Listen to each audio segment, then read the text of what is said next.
close till I get up. Time is barely on our side. જય શ્રી કૃષ્ણ, કેમ છો બધા? મજામાં? શિલ્પા કે ગુજરાતી રસોઈમાં તમારા બધાનું સ્વાગત કરું છું.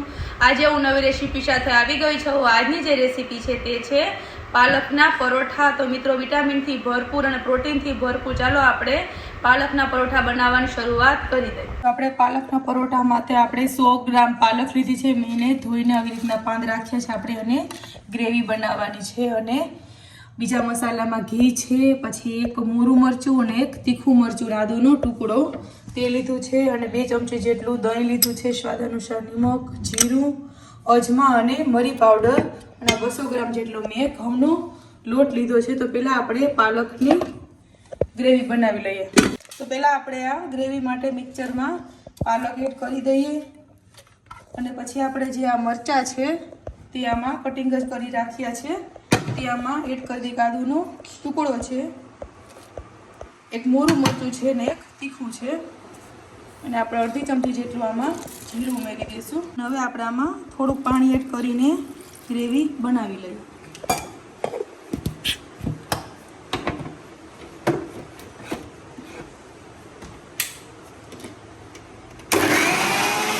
આપણી આ પાલકની ગ્રેવી છે તે બની ગઈ છે. હવે આપણે લોટ બાંધવાની પ્રોસેસ ચાલુ કરી દઈએ.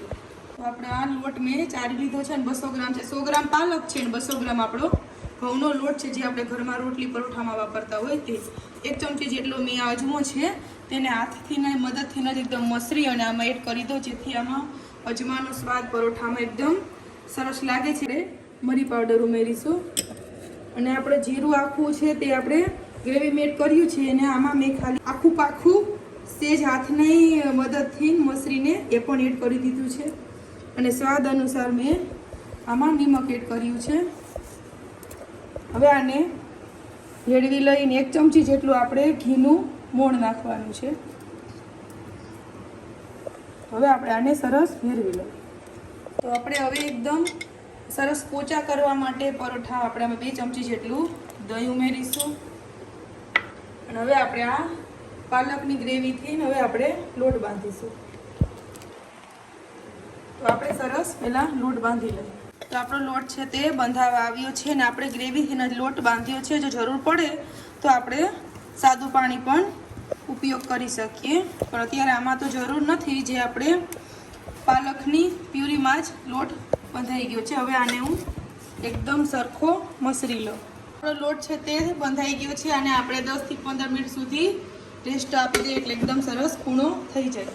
10 મિનિટ થઈ ગઈ છે. હવે આપણે લોટ જોઈ લઈએ. લોટ એકદમ સરસ કૂણો થઈ ગયો છે. હવે આપણે પરોઠા વણશું. રોટી છે તે ગરમ મૂકી દઈએ, અને આપણું છે પરોઠું તે વણીએ. જો આપણે લોટની જરૂર પડે તો આપણે એડ કરવાનું, નહીંતર આપણે સેજ કૂણો હોય એટલે સરસ વણાઈ પણ જાય છે. તો હવે આપણે આવી રીતના અડધું વણી લેવાનું છે. હવે આપણે આમાં થોડુંક ઘી લગાવવાનું છે, જેથી એકદમ પરોઠા નરમ થાય છે.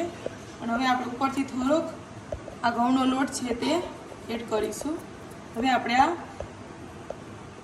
ત્રિકોણ પેટર્નના બનાવવાના છે, એટલે આપણે આવી રીતના બનાવશું. તમે ગોળ કરવા હોય તો ગોળ પણ ચાલે, એ તમારે પસંદગી રીતે કરી શકો. આપણે આવી રીતના ત્રિકોણ ટાઈપ વણી લેવાનું છે. તો આપણું પરોઠું છે તે સરસ વણાઈ ગયું છે, અને આપણે આવી રીતના કરવાનું છે. બહુ આછું નથી અને જાડું પણ નથી. હવે આપણે આને તવામાં એડ કરી દઈશું. આપણે આમાં આવી રીતના બબલ્સ આવી ગયા છે. હવે આપણે આને બીજી બાજુ શેકશું. આપણે આના ઉપરથી ઘી લગાવશું, પાછું શેકશું.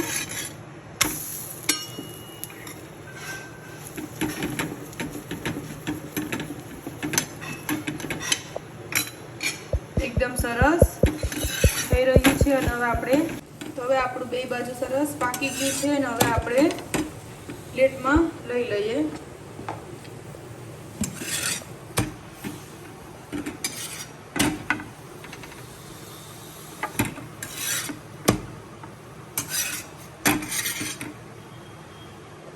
આ રીતે આપણે બધા પરાઠા વણી લઈએ.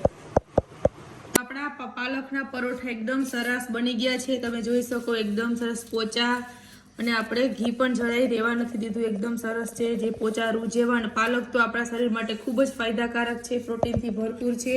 તો આ પાલકના પરોઠા મેં દહીં અને આ મીઠું અથાણા હારે આપણે ટેસ્ટ કરી શકીએ. તો જે લોકોને આ પાલકના પરોઠા પસંદ આવે તે મારી ચેનલને લાઈક કરજો, સબસ્ક્રાઈબ કરજો, શેર કરજો, બેલ આઇકન દબાવવાનું ના ભૂલતા, જેથી તમને મારી નવી રેસીપી જોવા મળે. એક બીજી રેસીપી સાથે મળશું. ત્યાં સુધી બધાએ આવજો.